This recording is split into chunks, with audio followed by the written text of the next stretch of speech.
Encontre seu lugar rapidamente. Você que já está sentado, abra a tua Bíblia no Evangelho de Mateus, capítulo 11, verso 28.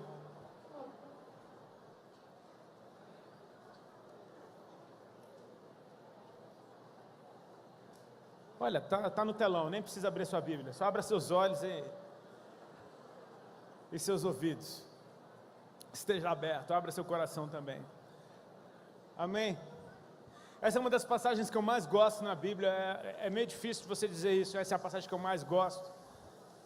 Mas essa tem falado muito comigo e ela sempre fala uma coisa nova no meu coração. Eu queria compartilhar algo com vocês, que Deus me ministrou hoje de manhã e, enfim, eu espero que faça sentido. Amém?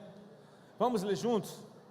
Vinde a mim, todos os que estáis cansados e sobrecarregados, e eu vos aliviarei. Tomai sobre vós o meu jugo, e aprendei de mim, porque sou manso e humilde de coração, e achareis descanso para a vossa alma, porque o meu jugo é suave, e o meu fardo é leve. Obrigado, Senhor, pela tua palavra. Amém? Irmãos, é uma honra para mim poder estar ministrando nessa pré-conferência, nesse aquecimento. Eu agradeço a todos os pastores. Eu ouvi os testemunhos do esforço que fizeram para que a gente pudesse estar junto. Eu sei que há muito tempo a agenda não batia, mas eu tenho muitos amigos pastores da videira espalhados pelo mundo, tenho ministrado em várias videiras diferentes, e eu sei do que Deus está fazendo no meio de vocês, porque vocês carregam algo. Amém? Eu oro para que essa sede se espalhe por essa cidade, por onde você for. Para mim é uma honra estar abrindo esses trabalhos, de certa forma, numa conferência que tem como tema legado, e eu achei isso fantástico, porque eu acho que esse é o tema que o céu está gritando a nosso respeito. Não é só deixar uma marca na sua geração, é deixar um legado para ela, deixar algo que você deixa para aqueles que vêm depois de você, e eles vão usufruir disso. Sabe, tem 17 anos que eu aceitei Jesus, e Deus trabalhou tanto em mim nesse tempo, cara, mas tanto, que às vezes eu até me assusto. Mas o assustador é que Ele nunca parou de trabalhar, Ele continua trabalhando. Amém? Então, só de perceber o que Ele fez nesses poucos, pequenos, breves 17 anos, me dá uma esperança gigantesca para saber o que Ele vai fazer daqui para frente. Sabe, quando eu cheguei na igreja, quando eu tive o meu encontro com Cristo, então eu fui na igreja. Minha história é bem engraçada, eu vou contar um pouco dela. Eu não fui na igreja e tive um encontro com Cristo, eu fui na igreja porque eu tive um encontro com Cristo. Eu fui uma pessoa que foi achada por Ele, e eu entendi que Ele estava no meio do povo dEle, e eu entendi que eu fazia parte desse povo, e por mais estranho que eu fosse, aquele era o meu lugar. Sabe, nunca teve humanidade suficiente dentro da igreja capaz de me colocar para fora. Sim, eu recebi olhares estranhos algumas vezes. Sim, eu vi algumas coisas bem esquisitas para se ver dentro da igreja outras vezes. Essas coisas acontecem. Quantos entendem o que eu estou falando? Acontece, onde tem gente, tem coisa de gente. Só que acontece que eu vi Jesus primeiro. Então, eu acho que eu comecei com um pouco de maturidade depois, ao longo dos anos, olhar para aqueles primeiros dias e perceber o que eu estava procurando dentro da igreja. Eu estou procurando aquele que me achou dentro da minha casa, aquele que é o cabeça da igreja, aquele que nos mandou congregar, aquele que disse, se vocês estiverem juntos, aquele que prometeu que estaria no nosso meio quando nós estivéssemos juntos. Então é natural, é da natureza de qualquer um que tem um encontro com Cristo, querer se encontrar com quem foi encontrado também. Amém? Estava perdido e fui achado. Estava perdido, não era um perdido. Amém? Estava perdido. Porque quando a gente diz que uma pessoa é um perdido, você fala, cara, ele não serve mais para nada. Mas se ele só está perdido, ele só precisa ser achado e ele volta para o seu lugar. Amém? Eu era um perdido, estava perdido, que fui achado. E encontrei um monte de achados também. Achados e perdidos. Comunique na recepção. Mas eu sei que assim, Uma coisa que eu percebi que Deus fez em mim, cara, foi me desconstruir e me construir de novo. É verdade que eu estava um bagaço quando Ele me achou. Eu não estava muito bom quando Ele me achou, não. Mas no meio que eu andava, eu estava bem inteiro. É quando a gente encontra Ele, porque foi encontrado. Você consegue entender isso? Você é encontrado e o encontrou? Filipe teve essa pira.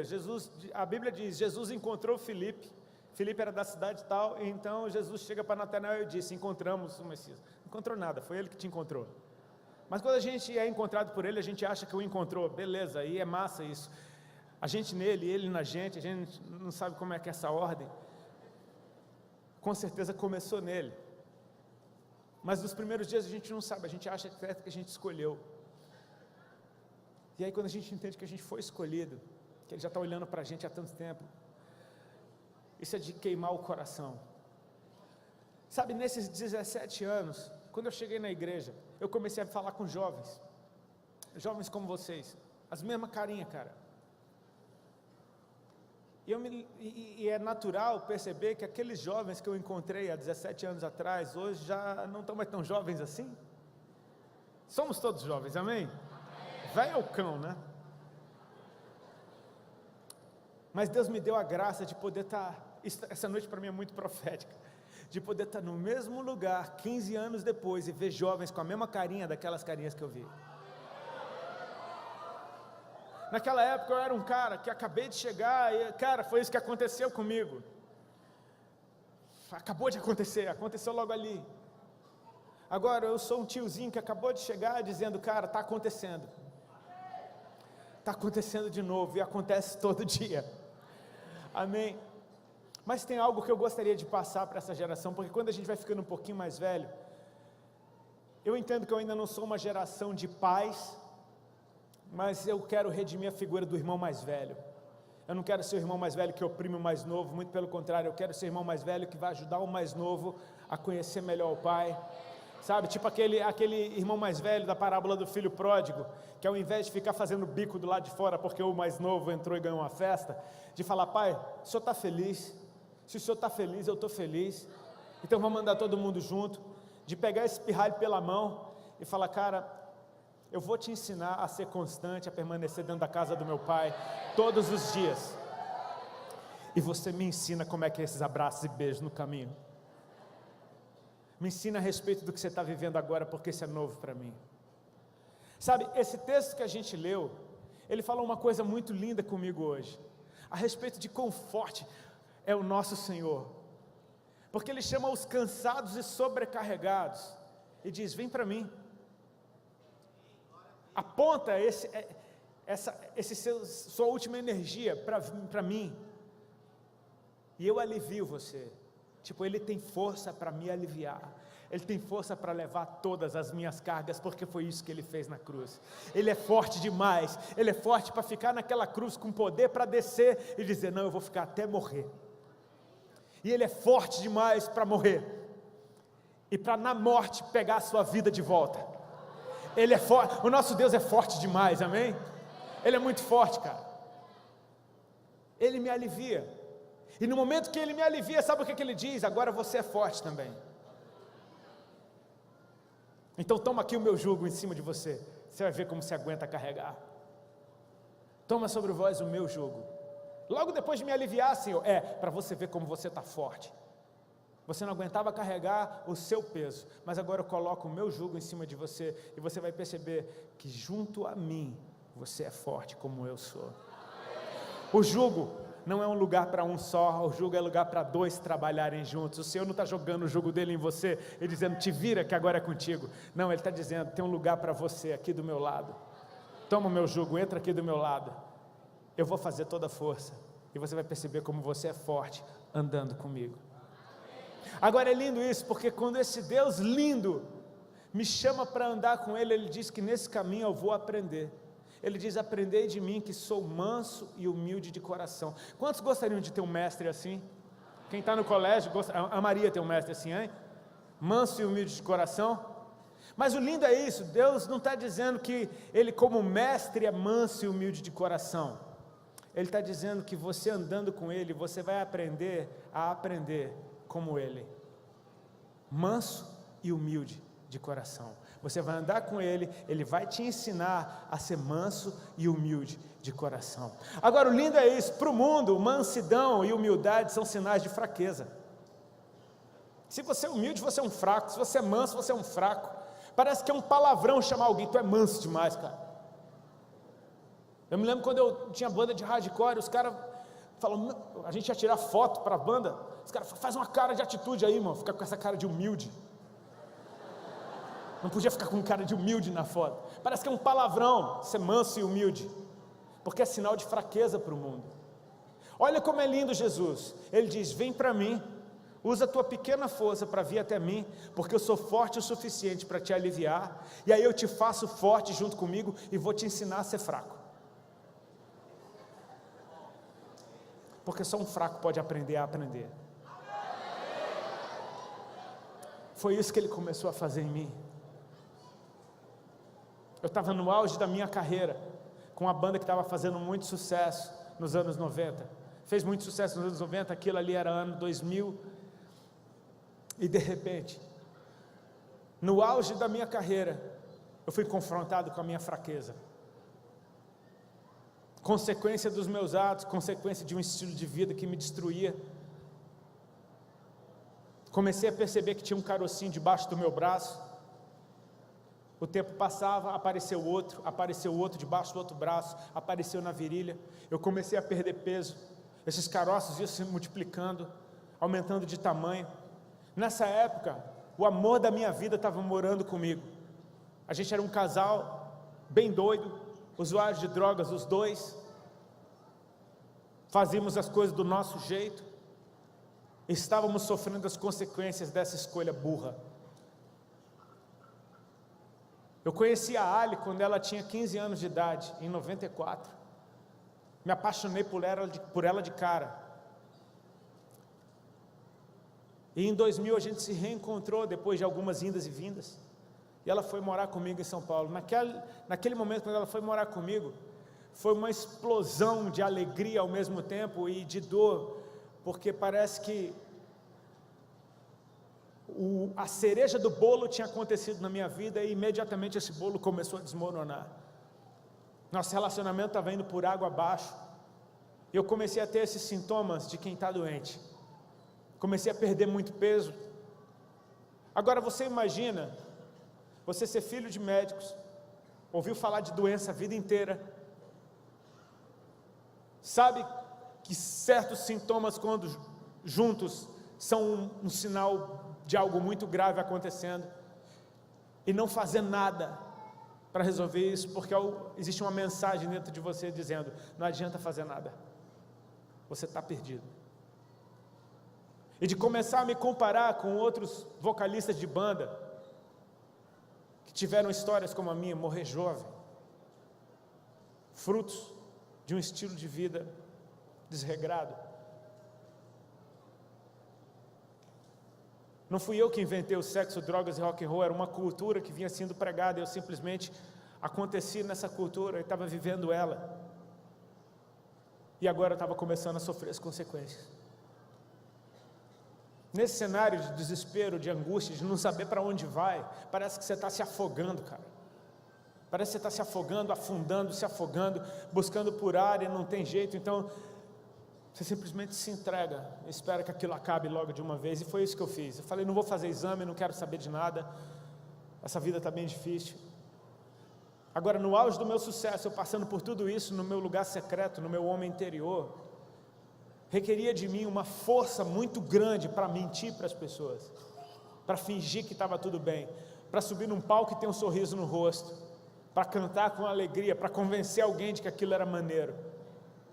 Tinha virado uma tortura isso.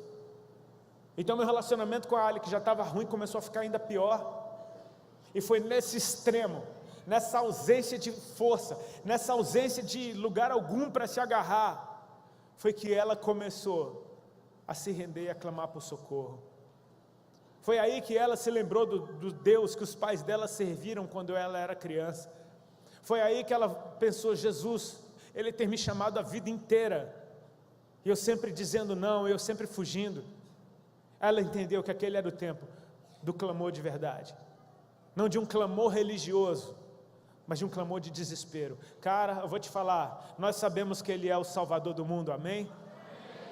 Mas quando você está numa roubada que a tua vida depende de tudo, você conhece o Salvador. Ela começou a clamar a Deus, e a minha esposa é proativa, ela é daquelas que não fica esperando a coisa acontecer, ela faz acontecer. Glória a Deus pela vida da minha esposa, glória a Deus por ela ser assim, por ela ter essa personalidade. Ela foi para cima, ela começou a se conectar com pastoras, com irmãs de oração, e daqui a pouco ela tinha um grupo orando por ela.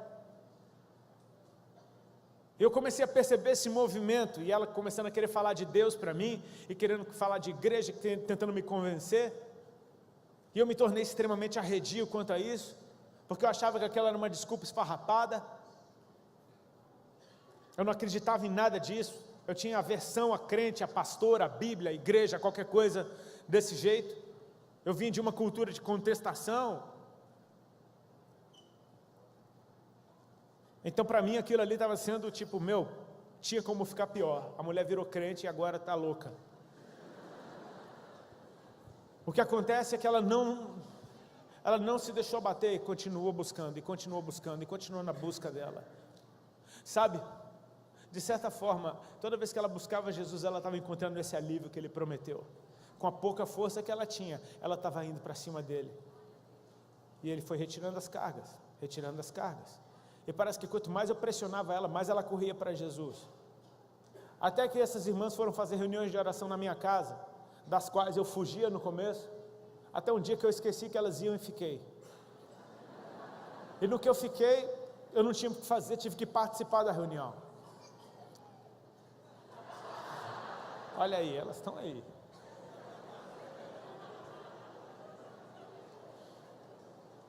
Elas estão em todo lugar, meu irmão. Glória a Deus.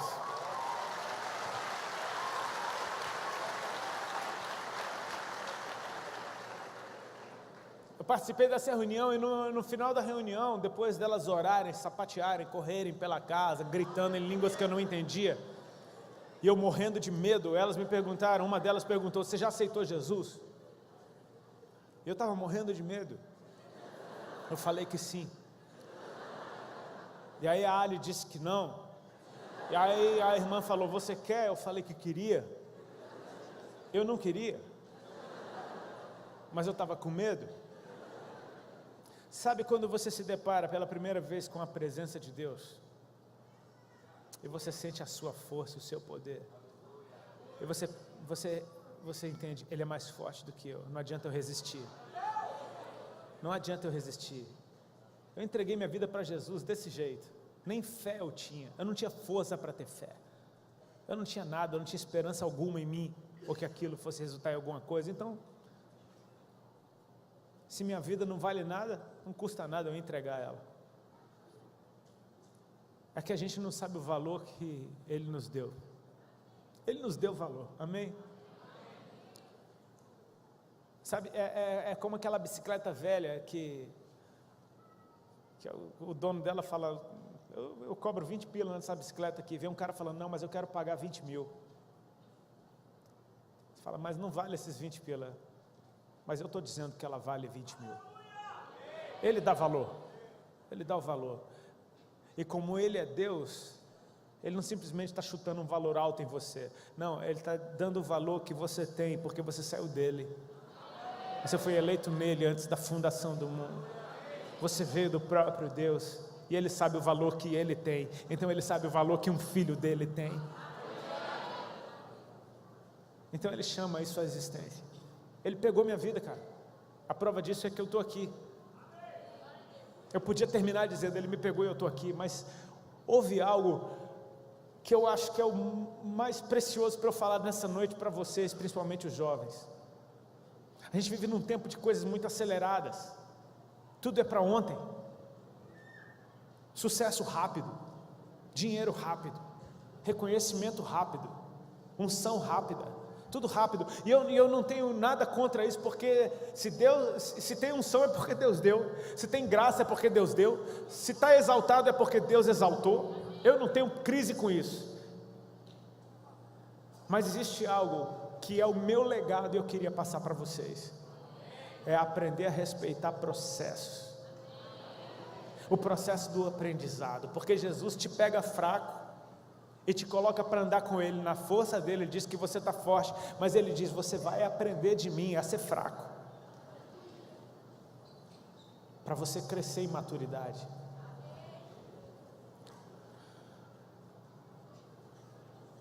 Na semana seguinte, eu entregar minha vida para Jesus, daquele jeito, elas voltaram lá, toda segunda-feira elas iam lá em casa. Eu vou chegar a boca mais perto aqui, vamos fazer um trato, eu sei que a culpa é minha, é sempre minha. Eu chego a boca mais perto, você abaixa um pouquinho, beleza? Valeu, desculpa. Aleluia. Elas voltaram na semana seguinte. Melhorou, né? Aleluia, tá vendo aí? E eu já nem estava tão arredio, porque eu pensei, elas são até legais. Uma hora acaba, não custa nada. Uma delas naquela semana tinha me dado um telefonema, e foi um telefonema que fez com que eu ficasse para aquela segunda-feira. Sabe como é que ela me convenceu a ficar para aquela segunda-feira? Não foi ela. Ela ligou lá em casa, eu atendi. Naquela época tinha telefone fixo nas casas. Eu atendi. E eu vi que era, alô, é a irmã Sandra. Eu falei, já vou chamar a Alexandra, peraí. Ela falou, não, é com você que eu quero falar. Eu falei, então pode falar. Ela disse, eu estava orando por você. E Deus me falou que você olha para a Alexandra e você acha que ela não te ama. E aí eu considerei, a Alexandra contou tudo para a irmã. A irmã está querendo fazer uma moral. Eu falei, é verdade. Você acha que ela te trai? Eu falei, é. Mas ela te ama, meu filho. Ela te ama tanto. Eu falei, tá bom. Eu não estava nem aí. Só que uma coisa que eu aprendi com o tempo, aprendi há bem pouco tempo atrás, é que quando você passa a amar uma pessoa, Deus começa a te mostrar o coração dela. Sabe por que Ele conhece teu coração? Porque Ele te ama. Você quer conhecer o coração dele? Isso foi louco. Uma vez eu estava surfando e foi muito louco. Foi uma experiência tão legal que ela foi interrompida porque eu achei tão massa que ela interrompeu. Eu estava surfando, eu estava olhando para o mar, aquelas ondas, eu estava pensando, que animal esse aqui, está lindo. E de repente, eu estava de férias, e aí eu pensei, toda vez que eu estou em tempo de descanso, eu fico na agonia para saber o que é que Deus vai fazer quando eu voltar a operar, porque eu sei que Ele está sempre fazendo uma coisa nova quando a gente para. E aí eu fiz uma pergunta bem de boa, assim, eu estava sentado na minha prancha, olhando para o mar, e eu perguntei, Jesus, o que está no seu coração? O que o Senhor quer que eu fale nesse tempo agora? E cara, Ele respondeu para mim no mesmo tom de voz, com o mesmo jeito que eu falei, Ele falou comigo, tu quer saber mesmo? Ele falou, tu quer saber mesmo o que está no meu coração? Parecia que era um cara sentado numa prancha do meu lado, conversando comigo dentro da água, de boa assim. Ele falou, você quer saber mesmo? Eu falei, quero. Aí ele falou, então me ama. Eu falei, aí eu vi que era ele. Falei, essas direções tão simples e estranhas ao mesmo tempo. Eu falei, como assim? Mas eu te amo. Ele falou, não, mas me ama agora, porque você só vai conhecer o coração de quem você ama. E eu fiquei tão, que eu até esqueci de perguntar o que estava no coração dele. Eu fiquei tão chocado com isso que eu achei massa. Aquela irmã começou a me amar enquanto orava por mim. E aí ela falou, enquanto eu orava por você, Deus começou a me falar outras coisas a teu respeito. E aí ela começou a falar de coisas, meu amigo, que parece que ela deu um mergulho para dentro da minha história. Parece que ela visitou a minha criança. Coisas de quando eu era pequeno, coisas que eu sentia, que eu pensava que eu nunca tinha falado para ninguém. E cara, quando Deus dá esse mergulho dentro de você, Ele não está salvando você, Ele está salvando a criança que você é. Porque Deus é Deus, amém? Ele é o eterno, Ele não tem problema nenhum de ir lá no teu passado e cortar um negocinho que estava te atrapalhando hoje, só para você hoje viver livre. Aí você fala, uou, o que aconteceu? Eu estou feliz, eu estou livre, aquela dor saiu. Ele visita a tua criança. Ele é Deus, Ele pode todas as coisas, não tem nada impossível para Ele. Quando Ele começou a falar da minha criança, Ele estava falando com a minha criança, e aquela criança começou a chorar, velho. E eu me lembro que eu estava com o telefone, andando pela casa, enquanto ela falava, eu parei na frente de um espelho que tinha no corredor, e eu olhei, eu estava lavado em lágrimas, enquanto aquela mulher falava. Eu nem sei quando é que eu comecei a chorar, mas eu sei que a minha criança estava chorando. E aí eu quis ficar para a segunda reunião, e fiquei. Ele estava me atraindo. Eu estava fraco, estava cheio de caroço espalhado pelo corpo, estava magro, estava do mesmo jeito, mas alguma coisa estava me atraindo. Até que naquela reunião as irmãs chegaram, cantaram, leram textos bíblicos, mesa para o lado, sapateia pela casa, naquele jeito, tudo igual à primeira reunião. E eu estava encostado na parede, no mesmo canto que eu fiquei na primeira reunião. Até que uma delas veio na minha direção, botou a mão na minha cabeça e começou a orar por mim. E ela ficou uns instantes orando em línguas, com a mão na minha cabeça. Daqui a pouco ela abaixou a mão até a minha barriga, ficou orando com a mão no meu estômago. Durou uns instantes, uns segundos. Então ela parou e me deu um recado. Ela falou, olha filho, o Senhor Jesus está mandando te dizer que hoje Ele está te curando de um câncer no estômago, para você saber que Ele é Deus, que Ele te ama e que Ele tem uma obra na tua vida.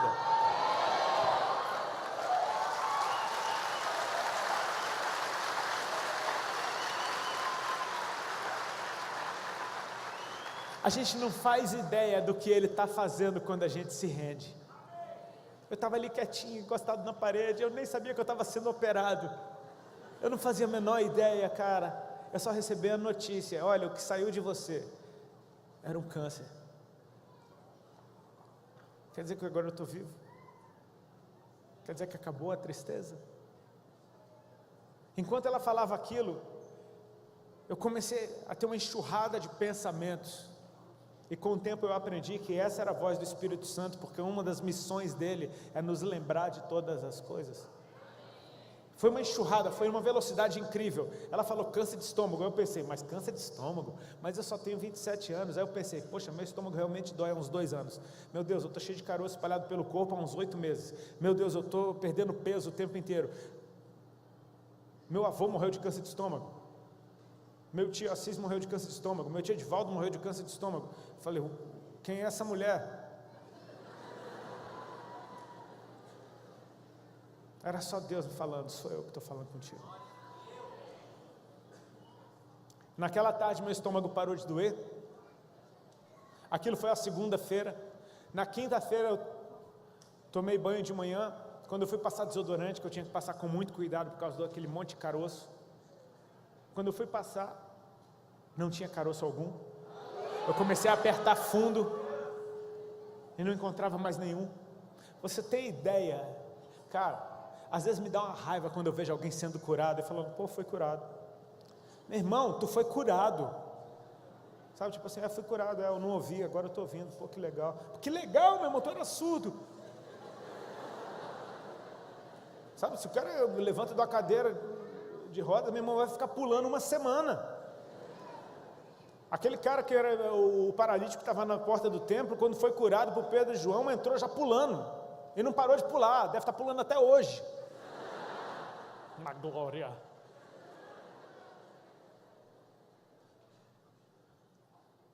Cara, eu comecei a chorar, apertando, gritando, ele vem ver o negócio. E ela estava secando o cabelo no outro banheiro. Eu falei, não posso sair daqui. Eu fui até ela, falei, olha isso. Assim, debaixo do meu braço era cheio de bola vermelha, muito. Tinha umas 9 num braço, mais um monte na outra, mais umas 5 na virilha. E enormes assim, para fora, porque eu estava muito magro. Não tinha nada, estava branquinho. E eu apertava fundo para ver se achava alguma coisa, não achava nada. Cara, tinha uns 8, 9 meses que aquela dor daqueles caroços me atormentavam dia e noite. De repente sumiu. E agora ficou eu chorando e a Ali com o olho arregalado. Porque ela falando, meu Deus, foi Jesus que te curou, Ele te curou mesmo. Ele me mostrou como Ele era forte, cara. Mais forte do que a medicina dos meus pais juntas, cara. Ele arrancou uma doença de mim incurável, sem cicatriz, só para dizer que Ele era Deus que me amava e que tinha uma obra na minha vida. Ele me instigou, Ele me aliviou. Eu comecei a experimentar uma alegria de quem nasceu de novo, cara. Porque eu estava morto e agora eu estava vivo. Eu estava perdido e agora eu fui achado. Tipo, cara, o Deus Criador dos céus e da terra, aquele que todo mundo fala no Natal, aquele que todo mundo fala, nas músicas do Roberto Carlos, aquele, era tudo que eu sabia. Ele entrou na minha sala, se preocupou comigo, sabe o meu nome, conhece a minha história, Ele arrancou isso de mim. Ele é muito grande. Eu não conseguia mais nem pecar em paz, velho.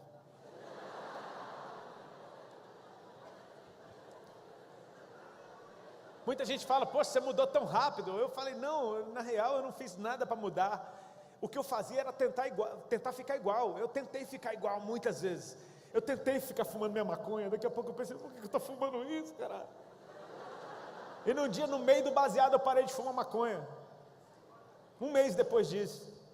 Eu tentei ficar igual, eu não conseguia mais ficar igual, porque eu tinha o meu corpo para tocar e comprovar, Ele é Deus, Ele é real, cara, Ele me tocou, Ele me amou.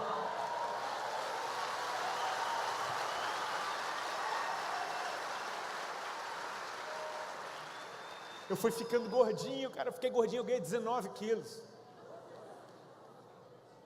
Fiquei bochechudo, barrigudo, com celulite no pneu.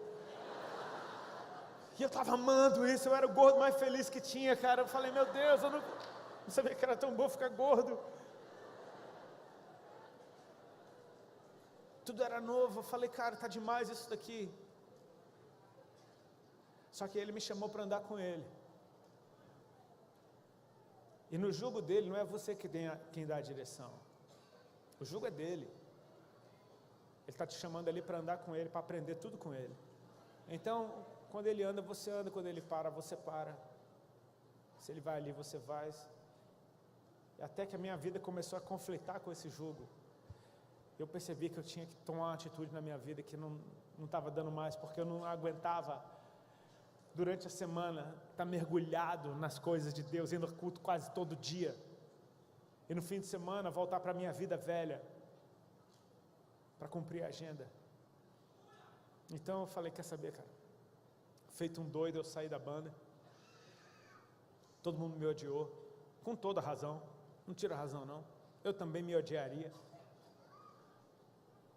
Mas eu sei que aí começou um processo de aprender a ser humilde, ficar manso, apanhar e ficar calado.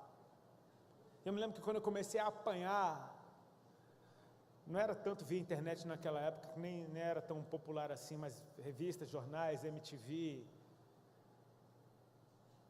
Eu tentava responder, e quanto mais eu respondia, pior ficava. Sabe o que significa isso? Você tirou nota vermelha nessa prova aqui. Ele está me ensinando a ficar humilde e manso. Cala a boca, tipo assim, fica quieto. Você quer andar como Ele andou? Aprenda a sofrer como Ele sofreu. A Bíblia diz que Ele aprendeu a obediência por aquilo que sofreu. Ele, quando Ele era criança, Ele era submisso aos seus pais em todas as coisas. Ele. Então, você quer andar com Ele? Aprenda a respeitar o processo. Ele foi me desconstruindo. A minha música desconstruiu. Quem eu era desconstruiu. Mas ao mesmo tempo, enquanto Ele te desconstrói, Ele está construindo uma coisa nova dentro de você. Construindo uma coisa nova dentro de você. Então, aquela mesma coisa que eu tinha antes, de cantar sobre o que eu vivia, de cantar sobre as minhas experiências, de cantar sobre a minha loucura, Deus mudou a minha vida. Então agora aquilo continuou, só que de outro jeito. Agora eu queria cantar as minhas experiências, queria cantar essa loucura do Evangelho. Novas músicas começaram a vir. Não saí fazendo sucesso gospel na hora, não. Eu era uma criatura que as pessoas mais me convidavam para ver se eu era crente mesmo do que para outra coisa. Comecei a dar meu testemunho aqui e ali. E comecei a perceber, cara, eu amo falar dele. Porque era como se eu tivesse a mesma experiência de novo, cara. Quando você compartilha o que você experimentou com Jesus, você volta naquele lugar porque é um lugar no Espírito. O encontro que você teve com Deus é um lugar no Espírito. Leve pessoas a esse encontro. A mulher do poço de Samaria fez isso, ela teve um encontro com Jesus na beira do poço, e depois de ser totalmente transformada por ele, numa conversa, ela volta para a cidade completamente livre, e avisa para os homens: encontrei um homem que me disse o que eu tenho feito. Leva eles ao mesmo encontro que ela teve, e eles têm o mesmo encontro que ela tem, só que muito maior, porque agora não se trata de uma mulher, se trata de uma cidade tendo esse tipo de encontro. Eu comecei a experimentar essa alegria de... Você pensa que os ataques cessaram? Não, eles continuam até hoje. Só que com o tempo você vai aprendendo que a tua força está na tua fraqueza. É por isso que ele te ensina a ser fraco. Ele levanta a força da tua fraqueza. É por isso que você vai ter que aprender a ser humilde e manso. Agora, se ele te colocou andando com ele, é porque tu aguenta. Ele aguentou. Ele falou: no mundo vocês vão ter aflições, mas tenha bom ânimo, porque eu venci o mundo. Então você está andando com aquele que venceu o mundo. Enquanto você está nele, você está vencendo todas as coisas também. É por isso que nós somos mais do que vencedores. Está vencendo uma coisa que já chegou para você, ganha, chegou vencida. Você só tem que respeitar o processo. Porque a alegria de um pai é ver o seu filho fluindo igual. Eu li isso num livro de um profeta americano chamado Sean Bowles, que eu achei fantástico o que ele disse. Sabe? Ele disse algo que para mim conflitou na hora. Ele disse: existe gente que tem tanta crise de identidade que só consegue fazer uma coisa se Deus mandar. E eu pensei com meus botões, falei: poxa, mas isso não é legal? E ele disse uma coisa: cara, qualquer pai quer que o seu filho cresça e aprenda a escolher bem. O pai vai ficar falando para você o que fazer até você aprender a escolher bem. E aí o pai fica só te olhando e vendo você escolher como ele escolheria, porque ele quer que você cresça. É por isso que ele te ensina a ser como ele é, de você conhecer o coração dele a tal ponto de que você faz escolhas como se fosse ele mesmo te dando ordens. Você está percebendo isso da liberdade que é o Evangelho? Você escolhe o mandamento do Senhor, você escolhe o que é a vontade dele, com a liberdade que você tem. Sim, o tempo passou. Estou eu aqui 17 anos depois falando para vocês. Sabe, vocês não sabem a visão que eu tive daqui de cima hoje, de ver, sei lá, 5.000 pessoas cantando músicas que eu escrevi há 15, 16 anos atrás. 5.000 pessoas cantando música que eu lancei há um mês atrás. E perceber que tem alguma coisa acontecendo. Como é que Deus me deu a habilidade de atravessar gerações e continuar falando para o mesmo povo? É porque Ele está fazendo uma coisa nova, cara. Eu acabei de aprender um negócio novo e eu quero compartilhar com vocês. Respeitem os processos. Entendam os processos do Senhor. Ele quer nos ensinar a crescer, aprender a aprender. Eu ouvi isso numa pregação um mês atrás que eu achei fantástico. Tem coisas na escola que você estuda e você fala: cara, para que eu estou estudando isso, velho? Isso aqui não vai me servir para nada, nunca na vida. O pastor só está tomando meu tempo aqui. Quantos já pensaram isso? A respeito de muitas matérias. Pois é, sabe o que você está fazendo lá? Você está aprendendo a aprender. Porque se você não aprender a não aprender, você fica um cara burro. Mas não é um cara burro porque não tem conhecimento, é um cara burro porque não consegue aprender mais nada. Você não aprendeu a aprender. E aí, se você é uma pessoa que não aprende nada, não tem o que fazer com você. Você não tem como ensinar, vai ficar tapado. Deus está nos chamando para caminhar com Ele. Sabe por quê? Porque é um caminhado de aprendizado. Deus foi trabalhando coisas em mim, cara, que hoje, por um milagre, eu consigo amar quem me agride. É um milagre. Naturalmente eu não tenho esse negócio em mim, não sou tão bom assim não, viu? Minha vontade é matar em primeiro lugar. Mas aí eu começo a sofrer com os pensamentos de estar matando uma pessoa. Aí eu penso: cara, eu acho que não é por aí. E aí, e se eu escolher amar? Pô, uma paz gigantesca vem dentro de mim. Eu falo: pronto, aprendeu. Sabe, lá na cruz, diante de todo o mal que estavam fazendo para ele, ele orou ao Pai em favor dos que faziam mal para ele.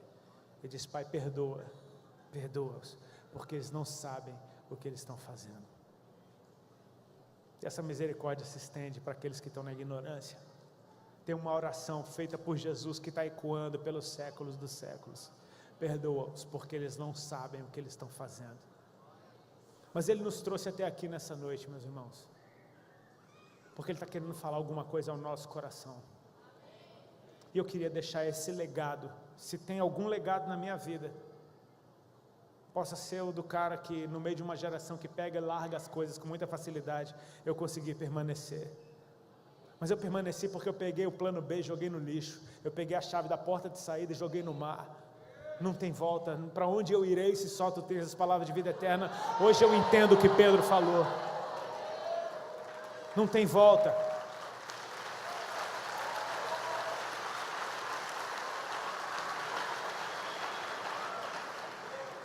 Respeitem os processos.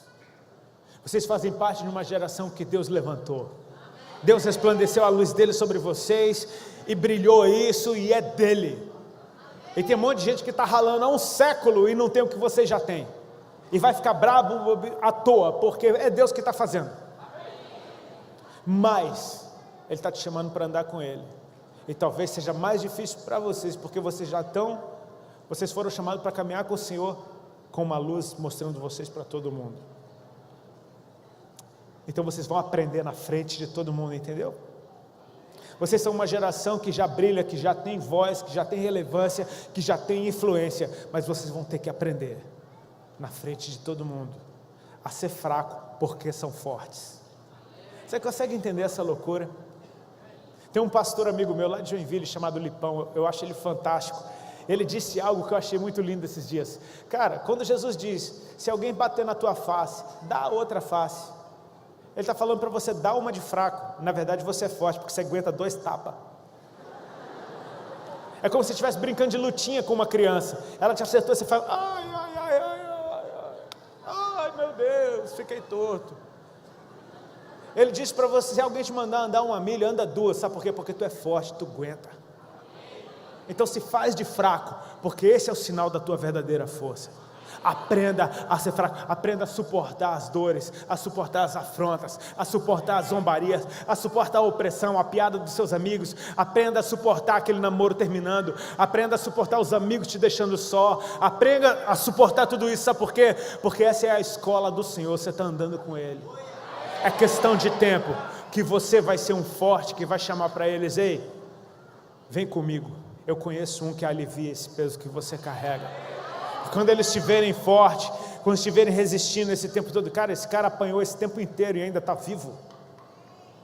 Cara, falaram isso tudo dele, porque hoje em dia, se você falar de alguém, essa pessoa morre. Hoje em dia as pessoas se ofendem tanto que se falar mal, se fizer nem tinha bullying na minha época, eu nunca ouvi essa palavra. Aí, a gente zoava um com a cara do outro. Eu tive mais de 50 apelidos no colégio, botei apelido em todo mundo e ninguém se matou por causa disso. Mas os tempos hoje são diferentes. E tem gente que fala: meu, como é que tu aguenta ouvir tanta coisa desse jeito? Eu falei: meu irmão, é só barulho. É só barulho. Tem uma música de uma cantora americana que diz assim: ainda que eu ande pelo vale da sombra da morte, é só uma sombra. Entendeu? Maneiro pra caramba, né? Ele está nos chamando para suportar essas coisas, sabe? É só barulho, para você se esconder nele. 1000 caem ao teu lado, 10.000 à tua direita, e você não é atingido. Aquele que chegou fraco foi feito forte para aprender a ser fraco, para ser forte de verdade. E Ele quer liberar essa força sobre você. Se coloca de pé, por favor, a gente vai orar por isso. Vamos orar por isso agora.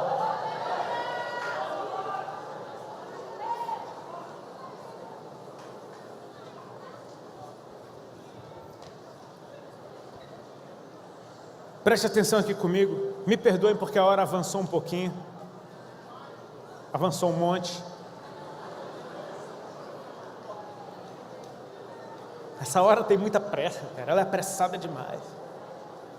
É que quando a gente está na presença do Eterno, já viu o que acontece. Preste atenção aqui comigo, preste atenção aqui comigo. esse convite do Senhor é para dar um passo para dentro dele. Então, se você já está nele, não tenha medo de ser feliz, de dar esse passo a mais.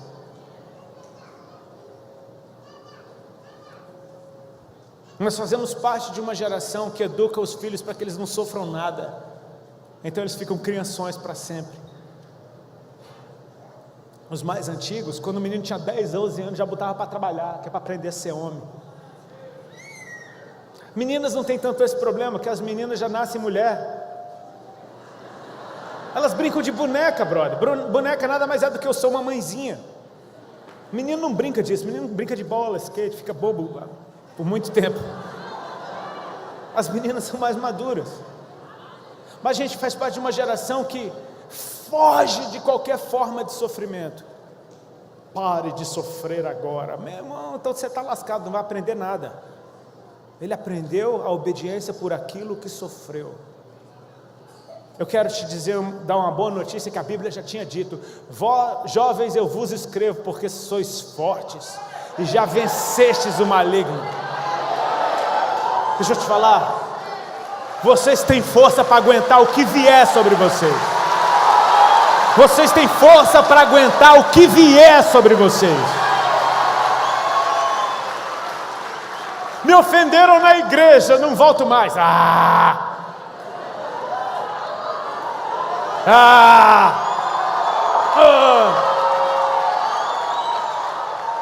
Não me deu um abraço, não vou mais andar com ele.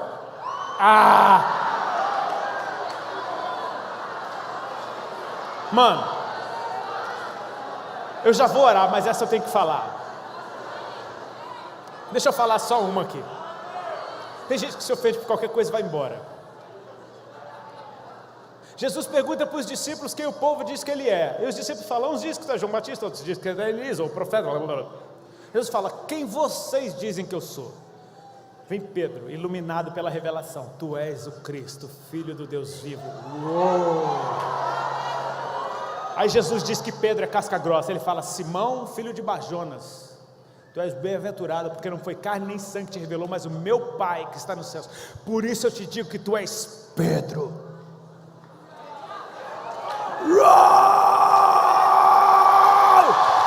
Tu és Pedro. Uma coisa forte, resistente. Meu irmão, tu é casca grossa. Sobre esta pedra edifico a minha igreja. As portas do inferno não prevalecem contra você. Eu vou te dar a chave do reino dos céus, que você ligar aqui, ligou lá, o que ele desligou lá. Aí Jesus fala, então, ó, Jesus está feliz. Então é o seguinte, o negócio é o seguinte, eu vou falar para vocês abertamente, eu vou morrer. Aí Pedro fala, de jeito nenhum. Jesus, a Bíblia diz que Pedro chamou Jesus de canto e repreendeu Jesus. Tipo, imagina Pedro. De jeito nenhum, tu não vai morrer, isso de jeito nenhum vai acontecer. Então o Pedro, casca grossa, Jesus fala, para trás de mim, ó Satanás, tu és para mim pedra de tropeço. Meu irmão, tem gente que não recebe um abraço, vai embora, que foi ofendido, vai embora. Jesus, o melhor pastor do mundo, chamou Pedro de Satanás na frente de todo mundo. E Pedro ficou assim, aleluia. Amém. Amém.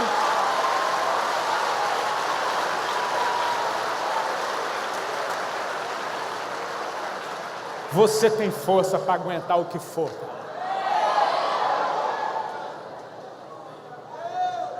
Você está nesse lugar que a gente cantou, na gravidade da presença dele. Você está preso que nem uma estrela ao redor dele ali, ó, voando. Não consegue sair desse lugar. Tem uma luz que brilha em você, que é porque você está perto da luz. E ele quer te chamar para incendiar essa nação, os quatro cantos da terra. Ministrar essa força. Os tempos difíceis virão, meu irmão. Densas trevas virão. Ele falou que a iniquidade ia aumentar, o amor ia esfriar, que ia ficar terrível, mas o evangelho seria pregado em toda parte, e aquele que fosse fiel até o fim ia ser salvo. A graça te dá força para aguentar todas as coisas.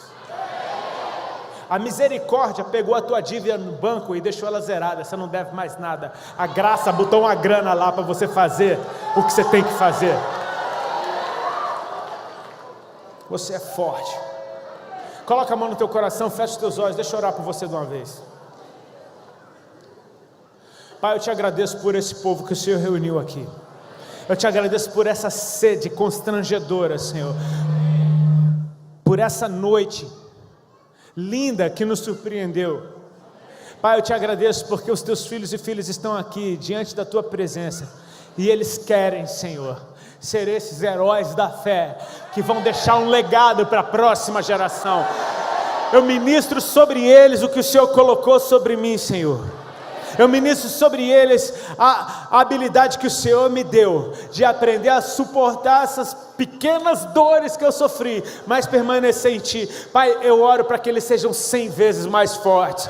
Eu oro para que eles sejam extremamente resistentes na Tua presença, inquebráveis na Tua presença. Senhor Jesus, que os Teus filhos, ao andarem pelos 4 cantos da terra, eles tenham força para suportar até a morte, mas não negar o Teu nome. Sim, Senhor, eu chamo à existência essa geração de filhos e filhas, dessas pequenas pedras cortadas da rocha, que carregam a Tua essência, que carregam, Senhor, o Seu DNA. Eu chamo à existência esses filhos e filhas que não se dobram a outros deuses, esses filhos e filhas que não têm plano B. Eu oro, Senhor, para que o Senhor libere eles pelos 4 cantos da terra, e que eles sejam, Senhor, relevantes aonde eles forem, que a própria vida deles seja uma influência para a sociedade, que aonde eles estiverem, Senhor, o Teu nome seja glorificado, através da luz que sai dessa cidade, edificada sobre o monte. Paizinho, eu te peço, que o Senhor dê a eles uma nova força. Aqueles que esperam em Ti, que confiam em Ti, são como águias, renovam as suas forças, eles correm e não se cansam. Paizinho, eu oro para que eles recebam um renovo nessa noite, e que esse renovo faça a diferença.